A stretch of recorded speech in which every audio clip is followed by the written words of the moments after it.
Hi, I've just finished putting the finishing touches on the market report for our quarterly property insiders.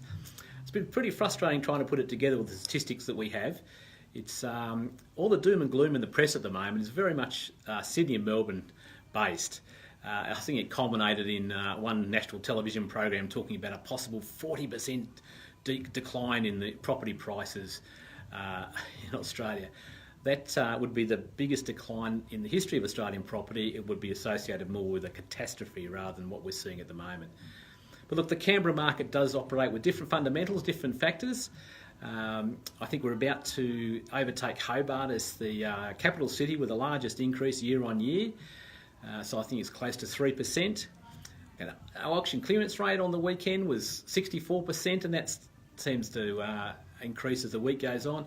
And it's still hovering around our long-term average of 60%, so it's hardly a crash.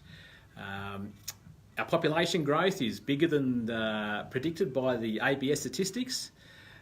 New house prices, the new house starts is well down and keeping well down on what's the amount needed to keep up with supply. So generally, the Canberra market, certainly we're seeing it each Saturday in our open homes, they're still busy. We're still seeing the prices stay quite strong.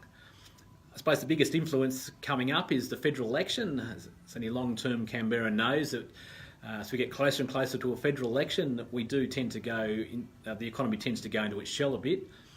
Real estate's no exception, and also if there's talk of a change of government, that effect seems to be even a little worse. So, but the spring market's still going very well.